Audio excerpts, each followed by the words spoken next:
Hi hello friends, എല്ലാവർക്കും നമ്മുടെ മഴതോരും മുമ്പ് പരമ്പരയുടെ പുതിയ വിശേഷത്തിലോട്ട് സ്വാഗതം. അപ്പൊ ഇന്നത്തെ മഴതോരും മുമ്പ് പരമ്പരയുടെ ഫുൾ വിശേഷം ഒന്ന് കേട്ട് നോക്കിയാലോ. അപ്പോൾ ഇനി മുതൽ കൃത്യസമയത്ത് തന്നെ ഞാൻ നമ്മുടെ പ്രൊമോസ് എല്ലാം അപ്ലോഡ് ചെയ്യുന്നതാണ്. കാര്യം വേറൊന്നുമല്ല, ഞാനൊരു 2-2.5 മാസത്തോളം ഇച്ചിരി തിരക്കും കാര്യങ്ങളൊക്കെ ആയിരുന്നു. മാനസികമായിട്ടാണെങ്കിലും ഒരുപാട് വിഷമമുള്ള കാര്യങ്ങളൊക്കെ ആയിരുന്നു. കാര്യം എൻ്റെ ഞാൻ കഴിഞ്ഞ നമ്മുടെ സാന്ത്വനത്തിൽ ഞാൻ പറഞ്ഞായിരുന്നു, പെട്ടെന്ന് ചില ബുദ്ധിമുട്ടുകൾ വരെ ഇക്കയുടെ വാപ്പാക്ക് പെട്ടെന്ന് ബുദ്ധിമുട്ടുകൾ വരെയും കഴിഞ്ഞ വെള്ളിയാഴ്ച വാപ്പ മരണപ്പെടുകയുണ്ടായി. അപ്പൊ അതിന്റെ ചടങ്ങും കാര്യങ്ങളൊക്കെ ഇന്നലെ കഴിഞ്ഞായിരുന്നു. അപ്പൊ വാപ്പയുടെ ഇതിന് നിങ്ങളെല്ലാവരുടെയും ഒരു വാപ്പാക്ക് വേണ്ടിയിട്ട് ഒരു പ്രാർത്ഥന നിങ്ങളുടെ എല്ലാവരുടെയും ഉണ്ടാകണം. അപ്പൊ ആ ഒരു ബുദ്ധിമുട്ടും കാര്യങ്ങളൊക്കെ ഞങ്ങളുടെ മാനസികമായിട്ട് ഒരുപാട് ബുദ്ധിമുട്ടുണ്ടാക്കിയായിരുന്നു. അപ്പൊ അതൊക്കെ കൊണ്ടാണ് ടൈമിങ്ങിലൊക്കെ കുറച്ച് മാറ്റങ്ങൾ വന്നത്. അപ്പൊ എല്ലാവരും നമ്മുടെ ഇനി ഇടുന്ന വീഡിയോസിനൊക്കെ ആ ഒരു പഴയ സപ്പോർട്ടും കാര്യങ്ങളൊക്കെ തരണമെന്ന് ഞാൻ ആത്മാർത്ഥമായിട്ട് തന്നെ നിങ്ങളോട് റിക്വസ്റ്റ് ചെയ്യാണ്. അങ്ങനെ നമുക്ക് ഇന്നത്തെ മഴതോരും മുമ്പ് പരമ്പരയുടെ വിശേഷത്തിലോട്ട് പോകാം. അങ്ങനെ നമ്മുടെ റോബിച്ചായനും ആൽബർട്ടും ഒക്കെ നമ്മുടെ അലീനെ എങ്ങനെ തുരത്താം എന്നുള്ള ഒരു ഇതിനെ കുറിച്ച് ചർച്ച നടത്തുകയാണ്. കാര്യം വേറൊന്നുമല്ല, അവിടെ റീത്താമ്മയും കുടുംബവും എല്ലാം ലാലിച്ചനെയും ലാലിച്ചിന്റെ അവിഹിത ബന്ധത്തെയും അതിലുണ്ടായ മകളെ കുറിച്ചൊക്കെയുള്ള ചർച്ചയാണ്. അപ്പൊ നമ്മുടെ റോബിച്ചനെയൊക്കെ വിളിച്ച് തിരക്കുന്നുണ്ട്. എന്താണിത്, ഞങ്ങൾ എങ്ങനെ നാട്ടിലിറങ്ങി നടക്കും, എൽസമ്മയുടെയും മക്കളുടെയും ഭാവി എന്താണ്, നിങ്ങൾ ഇത് എന്ത് കുടുംബമാണെന്നൊക്കെ പറഞ്ഞ് ഇൻസൾട്ട് ചെയ്യും പോലെയൊക്കെയുള്ള സംസാരങ്ങളാണ് അവർ കാണിക്കുന്നത്. അങ്ങനെ അവരുടെ സംസാരത്തെ തുടർന്ന് ഇവര് 2 സഹോദരങ്ങളും തമ്മിൽ റോബി ആൽബിച്ചിനും കൂടെ ചേർന്നിട്ട് അങ്ങോട്ടും ഇങ്ങോട്ടും പരസ്പരം പല കാര്യങ്ങൾ സംസാരിച്ചുകൊണ്ടിരിക്കുകയാണ്. അതായത് അലീനെ എന്ത് കാരണത്താലും ഇവിടുന്ന് തുരത്തണം. അപ്പൊ റോബിച്ചൻ ചോദിക്കുന്നുണ്ട്, ലാലിച്ചായന്റെ മുമ്പിൽ പോയി നമുക്ക് നിൽക്കാൻ പറ്റുമോ? അവന്റെ മുമ്പിൽ നിൽക്കാൻ പറ്റിയില്ലെങ്കിലും നമുക്ക് ചെയ്യാൻ പറ്റുന്ന കാര്യങ്ങൾ ചെയ്യണം. കാര്യം വേറൊന്നുമല്ല, അവളെ അവിടെ നിന്ന് പേടിപ്പിക്കണം. അവൾക്ക് അവിടെ സുരക്ഷിത അല്ല എന്നുള്ളത്, അതായത് അലീനയ്ക്ക് ആ ഒരു കളി നമ്മൾ കളിച്ചു കഴിഞ്ഞാൽ കാര്യം നടക്കും. അപ്പൊ അവളെ എന്തെങ്കിലും പറഞ്ഞാൽ ലാലിച്ചായൻ അറിയില്ലേന്ന് റോബി ചോദിക്കാണ്. അപ്പൊ പറയുന്നുണ്ട്, അത് ആ രീതിയിൽ നമ്മൾ ഹാൻഡിൽ ചെയ്യണം. അവളുടെ ഇതിന് അവിടെ സേഫ് അല്ല, അവളുടെ ലൈഫ് സേഫ് അല്ല എന്നുള്ളൊരു ബോധം അവൾക്ക് വരുത്തണം. അതോടുകൂടി അവൾ പൊക്കോളും എന്നുള്ളതാണ് ഇവരുടെ രണ്ടുപേരുടെയും കണക്കുകൂട്ടലും. അതനുസരിച്ചിട്ടാണ് അവർ പല പദ്ധതികളും ആസൂത്രണം ചെയ്യുന്നത്. ഇതേ സമയം നമ്മുടെ അലീന വീട്ടിൽ ഉപവാസമൊക്കെ തുടങ്ങിയിട്ടുണ്ട്. സ്റ്റാൻലിക്കെതിരെയാണ്. പപ്പയുടെ സ്വഭാവം ഒന്ന് നേരെയാക്കി എടുക്കണം എന്ന ഉദ്ദേശത്തോടു കൂടി ഒരു ദിവസം ഭക്ഷണം കഴിക്കും, ഒരു ദിവസം ഭക്ഷണമേ കഴിക്കില്ല. അങ്ങനെ നമ്മുടെ അലീന ഗാർഡനൊക്കെ ഒന്ന് കട്ട് ചെയ്ത് ക്ലീൻ ചെയ്തോണ്ടിരിക്കുമ്പോഴേ നമ്മുടെ ആന്റപ്പം വരും. ആന്റപ്പം ഇത് കാണുമ്പോൾ ഓടി ചെല്ലണേ, എന്റെ പൊന്നു കുഞ്ഞെ, എന്റെ ജോലി കളയല്ലേ, ഇങ്ങ് തന്നേരെ കുഞ്ഞെ, ഞാൻ ശരിയായിക്കോളാം. കേണൽ സാബ് ചോദിച്ച ഞാൻ തന്നെ മറുപടി പറയേണ്ടി വരും. അതെ, ഇതൊക്കെ രാവിലെ ചെയ്യേണ്ട പണിയല്ലേ ആന്റപ്പൻ ചേട്ടാ, എന്നിട്ട് ഇത്രയും നേരമായിട്ട് ചെയ്തിട്ടില്ല, ചെടിയൊക്കെ വാടിപ്പോയിട്ടുണ്ട്.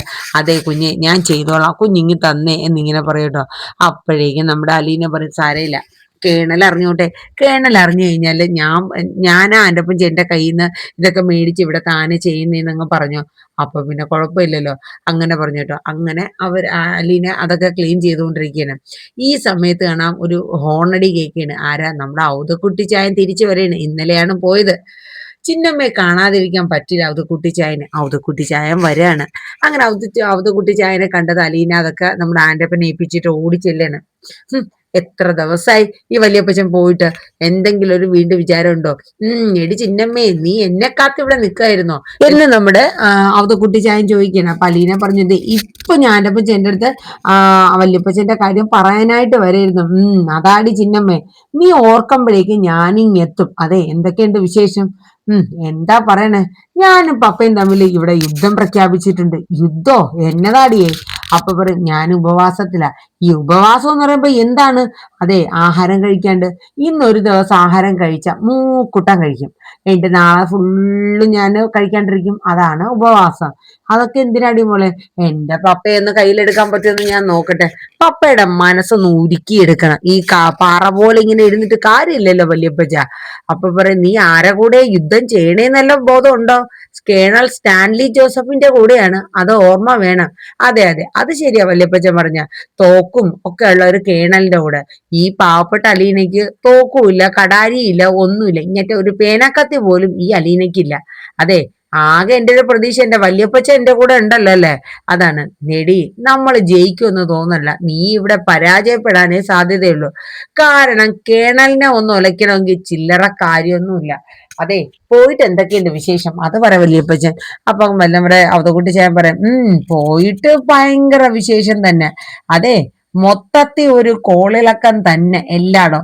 ഒരു വശത്ത് എൽസമ്മയുടെയും മക്കളുടെയും റീത്താമ്മ ഇളക്കി വിട്ട ആ ഒരു എരിച്ചില്, ഇവിടെ നമ്മുടെ രണ്ട് പിള്ളേര്, രണ്ട് റോബിയും ആൽബിനും കൂടെ, അതങ്ങനെ അങ്ങനെ രണ്ട് കൂട്ടരും തമ്മിൽ അങ്ങോട്ടും ഇങ്ങോട്ടും നല്ല പുകച്ചിലും കനലരിയിലും ഒക്കെ ഉണ്ട്.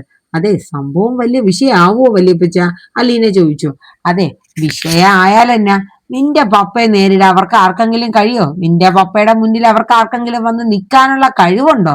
മുട്ട് തമ്മിലടിക്കും, അതാണ് വിഷയം. അതുകൊണ്ട് നിന്റെ പപ്പ ജയിക്കല്ലേ ഉള്ളൂ എന്ന് പറഞ്ഞു. അതെ, എന്നിട്ട് അലീന ചോദിച്ചു, വിഷയം വലുതാ എന്തായാലും. അതെ, ഞാനാണ് എല്ലാവരുടെയും വിഷയം. ആയിക്കോട്ടെ. എന്നിട്ട് നേരെ നമ്മുടെ അവതക്കുട്ടി ചായൻ പറയും, ഞാനേ ഇന്ന് സ്റ്റാൻലിയെ കണ്ടിട്ട് വരട്ടെ എന്ന് പറയാം. അങ്ങനെ സ്റ്റാൻലിയെ കാണാനായിട്ട് അവതക്കുട്ടി ചായൻ അകത്തോട്ട് പോയി സ്റ്റാൻലി അലീനയായിട്ടുള്ള കാര്യങ്ങളൊക്കെ സംസാരിക്കാന്. അവള് എന്നോട് മത്സരിക്കാനായിട്ട് നിക്കുക അപ്പച്ച. അപ്പൊ പറയും, എടാ ഞാനൊരു കാര്യം പറയട്ടെ. അതെ, നീ വിചാരിക്കുന്ന രീതിയിൽ നിന്റെ പരിധിക്കൊന്നും അവള് നിക്കില്ല. നിന്റെ അതേ വീറും വാശിയും തന്നെയാണ് അവക്ക്. നമ്മളെന്തിനാടാ ഇങ്ങനെയുള്ള ഒരെണ്ണത്തിന് നമ്മൾ നോക്കണത്? അവളെ അമ്മ വീട്ടുകാരെ നോക്കിക്കോട്ടെ, അവളെ നോക്കിക്കോളാന്ന് അവര് പറഞ്ഞല്ലേ. അപ്പോഴേക്കും സ്റ്റാൻലിയുടെ മുഖം വാടി. അപ്പച്ചൻ ഇത് എന്തൊക്കെയാ ഈ പറയണേ? കാരണം അപ്പച്ചനും അലീനയും തമ്മിൽ വലിയ ക്ലോസ് ആയിരുന്നല്ലോ. സ്റ്റാൻലി മനസ്സിൽ ചിന്തിക്കണം. അപ്പോഴേക്കും അവതക്കുട്ടി ചായൻ പറയും, അതെ, കുറച്ചു നാൾ അല്ലെങ്കിൽ ഉപവാസം കിടക്കട്ടെ, അപ്പോഴേ ആ പെണ്ണിന്റെ അഹങ്കാരമൊക്കെ അങ്ങോട്ട് കുറയും. അപ്പൊ സ്റ്റാൻലിക്ക് മനസ്സിലാവുണ്ട് അപ്പച്ചൻ എന്തോ ഒരു ഇഷ്ടക്കുറവുണ്ടോ അലീനയുടെ കൂടെ. എന്നിട്ട് അലീനയെ കുറ്റപ്പെടുത്തിയാണ് പറയണത്. അവളെ അമ്മ വീട്ടുകാർ നോക്കട്ടെ. അപ്പോഴേക്ക് സ്റ്റാൻലി പറയും, അമ്മ വീട്ടുകാര് എന്ത് ഉത്തരവാദിത്വമുള്ള ആൾക്കാരാ. പിറന്ന ഉടനെ തന്നെ കുഞ്ഞിനെ വലിച്ചെറിഞ്ഞവരാ, അവർക്കാണ് ഉത്തരവാദിത്വം. എന്ത് ആൾക്കാരാ. പിന്നെ ബാലചന്ദ്രൻ, അയാൾ കൂടെ എന്റെ കയ്യിൽ എന്റെ അലീന മോളെ കൊണ്ട് ഏൽപ്പിച്ചു. അയാളൊരു കുടുംബത്ത് പറഞ്ഞ ഒരു നല്ല മനുഷ്യനാണ്, അതുകൊണ്ട്. അല്ലാണ്ട് ബാക്കിയുള്ളതിനൊന്നും നന്ദിയില്ലാത്ത ജാതികളാ എന്നിങ്ങനെ സ്റ്റാൻലി പറഞ്ഞു കേട്ടോ. അപ്പോഴേക്കും നമ്മുടെ അവതക്കുട്ടി ചായൻ പറഞ്ഞു, എന്തൊക്കെയാണെങ്കിലും ശരി, ഇവിടെ നിന്ന് നമ്മുടെ പരിധിക്ക് പോകുന്നില്ലെങ്കിൽ പിന്നെ നമ്മൾ ഒന്നും നോക്കണ്ട, നേരെ അങ്ങ് കയറ്റി വിട്ടേക്കുക വാലായിക്ക് എന്നിങ്ങനെ പറഞ്ഞു കേട്ടോ. അപ്പോഴേക്കും സ്റ്റാൻലി പറഞ്ഞു, അങ്ങനെ എനിക്ക് കളയാൻ പറ്റുമോ അപ്പച്ച? അപ്പച്ചൻ ഇത് എന്തറിഞ്ഞിട്ട് പറയണ? പിന്നെ എന്താടാ നമ്മൾ ചെയ്യണത്? എനിക്ക് എന്തായാലും നിന്റെ പക്ഷം നിന്നേ പറ്റുള്ളൂ. എനിക്ക് നീ കഴിഞ്ഞിട്ടേ ഉള്ളൂ മറ്റാരും. പറഞ്ഞാൽ കേൾക്കാണ്ടും അഹങ്കാരം കാണിക്കണേനെ നമുക്ക് നമ്മുടെ ചൊൽപ്പടിക്ക് നിർത്താൻ പറ്റുമോ? അടിച്ച് ചൊൽപ്പടിക്ക് നിർത്താൻ പറ്റണ പ്രായമൊക്കെ കഴിഞ്ഞു, അല്ലാണ്ട് ഇപ്പൊ എന്താ ചെയ്യണേ എന്നൊക്കെ ഇങ്ങനെ അതോക്കുട്ടി ഞാൻ പറയണേട്ടോ. ഇതൊക്കെ കേട്ടപ്പോഴത്തേക്ക് നമ്മുടെ സ്റ്റാൻലി കേട്ടിരുന്നു. എന്നിട്ട് സ്റ്റാൻലി ചോദിച്ചു, അല്ല അപ്പച്ചൻ എന്തിനാ എന്റെ മുന്നിൽ ഈ നാടകം കളിക്കണത്? അലീനയെ കുറിച്ച് ഇങ്ങനെയൊക്കെ പറഞ്ഞ് എന്താണ് സിമ്പതി നേടാനാണോ? എന്റെ സിമ്പതി അപ്പച്ചൻ ഒരിക്കലും കിട്ടില്ല. അതിനുവേണ്ടി അപ്പച്ചൻ കഷ്ടപ്പെടുകയും വേണ്ട. ഓ, നീ അപ്പൊ കണ്ടുപിടിച്ചു കളഞ്ഞു. എടാ ഓയ്, നിനക്കപ്പൊ മനസ്സിലായല്ലോ. എന്തായാലും അലീന മോള്, അവള് നിന്റെ ചോര, നിന്റെ വീറും വാശി അവക്കുണ്ടാകും. അതുകൊണ്ട് നീ അവളെ കൂടെ മത്സരിച്ച് ജയിക്കാനോ തോക്കാനോ നിന്നിട്ട് വല്ല കാര്യമുണ്ടോ? എന്നിട്ട് ഒരു പെഗ്ഗൊക്കെ ഒഴിച്ച് നമ്മുടെ അവതക്കുട്ടി ചായയും കുടിക്കുകയാണ്. എന്നിട്ട് ഒന്ന് മനസ്സിന്റെ ധൈര്യം കിട്ടാൻ. അപ്പൊ നമ്മുടെ സ്റ്റാൻലി ചോദിക്കുന്നുണ്ട്, അതെ, കുടിച്ചുകൊണ്ട് അങ്ങോട്ട് പോവാൻ അലീനയുടെ മുന്നിൽ നിൽക്കാനൊക്കെ അവതക്കുട്ടി ചായനായ എന്റെ അപ്പച്ചന് പറ്റുമോ എന്ന് സ്റ്റാൻലി ചോദിച്ചു. ആടാ പോയി, എനിക്ക് അവളെ പേടിയൊന്നുമില്ല. അപ്പൊ നമ്മുടെ സ്റ്റാൻലി ചോദിക്കും, അല്ല ഇന്നലെയാണോ അപ്പച്ചൻ പോയത്, മിനിങ്ങാന്നാണോ പോയത്? ഇന്നലെ എന്താടാ പോയി അവതക്കുട്ടി ചായൻ ചോദിക്കുകയാണ്. അപ്പൊ സ്റ്റാൻലി പറയും, അല്ല ചിന്നമ്മയെ കാണാൻ പിറ്റെന്ന് തന്നെ ഇങ്ങ് ഓടിയെത്തിയല്ലോ, അതുകൊണ്ട് ഞാൻ ചോദിച്ചതാ. അപ്പോഴേക്കും അവതക്കുട്ടി ചായന് ചിരി വന്ന് പോവാണ്. അവതക്കുട്ടി ചായൻ അറിയാം, കാരണം സ്റ്റാൻലിക്ക് മനസ്സിലായി അവതക്കുട്ടി ചായൻ അലീനയുടെ പക്ഷത്ത് നിന്നുകൊണ്ടാണ് ഈ സംസാരിക്കണേന്ന്. പിന്നെ സ്റ്റാൻലിയുടെ മനസ്സൊന്ന് മയപ്പെടുത്താൻ വേണ്ടിയിട്ടാണ് ഈ കാര്യങ്ങൾ, ഈ ഡയലോഗുകളൊക്കെ ഇറക്കുന്നത് എന്നുള്ളത് മനസ്സിലായി. എന്നിട്ട് നമ്മുടെ അവതക്കുട്ടി ചായൻ പറഞ്ഞു, എടാവേ, ഞാനൊരു കാര്യം പറഞ്ഞിരിക്കാം. എൽസമ്മയുടെ വീട്ടുകാരും മാങ്ങളമാരും ചേർന്നിട്ട് ഒരു യുദ്ധത്തിനായിട്ട് തന്നെ തയ്യാറായിക്കൊണ്ട് ഇങ്ങോട്ട് വരുന്നുണ്ട്. നീ രണ്ടും കണക്കാക്കി നിന്നോ. ഈ സ്റ്റാൻലിക്കാണോ ഇനി എവരെല്ലാം ആര് വേണോ വന്നോട്ടെ, അതൊന്നും ഈ സ്റ്റാൻലിക്ക് വിഷയമല്ല. അപ്പൊ നമ്മുടെ അവതക്കുട്ടി ചായൻ പറയും, അല്ല അലീനയുടെ ഉപവാസം അവസാനിപ്പിക്കാൻ എന്താ ചെയ്യണേ? അപ്പൊ സ്റ്റാൻലി പറഞ്ഞു, അവൾ എന്റെ കൂടെ പറഞ്ഞിരിക്കുന്നത് ഗാന്ധിജി പോലും ഉപവസിക്കാറില്ലേ പപ്പയെന്ന്. അപ്പോഴേക്കും നമ്മുടെ കുട്ടിച്ചായൻ പറഞ്ഞു അവൾ ആ പറഞ്ഞത് ശരിയാ, അദ്ദേഹമാണല്ലോ ഈ ഉപവാസം എന്ന് പറയണതൊക്കെ കൊണ്ടുവന്നിക്കണത്. എന്തായാലും ഈ ഉപവാസം ഒന്ന് നിർത്തണം. ഞാനിപ്പോ അലീനയുടെ അടുത്ത് പോയിട്ട് എന്താ സ്റ്റാൻലി സംസാരിക്കേണ്ടത്? അപ്പച്ചൻ ഒന്നും സംസാരിക്കേണ്ട അലീനയോട്, എരി കയറ്റാണ്ടിരുന്നാ മതി. അപ്പോഴേക്കും അവതക്കുട്ടിച്ചായൻ ചിരിക്കാട്ടോ. അങ്ങനെ സ്റ്റാൻലി അവതക്കുട്ടിച്ചായനും കൂടെ സംസാരിക്കുന്ന കുറച്ച് രംഗങ്ങളാണ് ആ കാണുന്നത്. അത് കഴിഞ്ഞ് പിന്നെ അലീനയുടെ അടുത്ത് വരുന്നുണ്ട്. അതായത് നീ എന്തിനാ മോളെ മത്സരിക്കണ, ഈ ഉപവാസം അങ്ങ് നിർത്തിക്കൂടെ, വെറുതെ ശരീരം കേടാക്കി കളയണോ? ഏയ് അതൊന്നുമില്ല, അപ്പച്ചൻ കണ്ടോ, എനിക്ക് മനസ്സുറപ്പുണ്ട്, എന്റെ പപ്പ എന്റെ രീതിയിൽ ഞാൻ പറയും പോലെ തന്നെ, അതായത് നല്ലത് ചിന്തിക്കാനും നല്ലത് പ്രവർത്തിക്കാനും ആ കട്ടി മനസ്സൊക്കെ ഒന്ന് മാറി നല്ലവനായിട്ട് വരും എന്നിങ്ങനെ അലീന പറയുന്ന രംഗങ്ങളൊക്കെയാണ് ഇന്നത്തെ എപ്പിസോഡിൽ വരുന്നത്. അപ്പൊ എല്ലാവരും നമ്മുടെ വീഡിയോസ് ഒക്കെ ഒന്ന് കേൾക്കുക, സപ്പോർട്ട് ചെയ്യുക. ഇനി കൃത്യമായിട്ട് തന്നെ വൈകിട്ട് 9 മണിക്ക് നമ്മുടെ മടത്തൂരും മുമ്പേ നാളത്തെ പ്രൊമോ ഞാൻ ഇന്ന് രാത്രി ഇടുന്നതാണ്. എല്ലാവർക്കും ശുഭദിനം പറഞ്ഞുകൊള്ളുന്നു. ഒപ്പം ഞാൻ പറഞ്ഞ കാര്യങ്ങൾ നിങ്ങൾ ആരും മറക്കരുത്. എല്ലാവിധ സപ്പോർട്ടും എൻ്റെ ഈ 2 ചാനലിന്, അതായത് സുമി മുഫാസ് മൻസിൽ എന്ന മറ്റൊരു ചാനലും സുമി മുഫാസ് സ്ക്രീൻഷോട്ട് എന്ന ഈ 2 ചാനലിലും ഞങ്ങൾക്ക് ഫുൾ സപ്പോർട്ട് വേണം കേട്ടോ.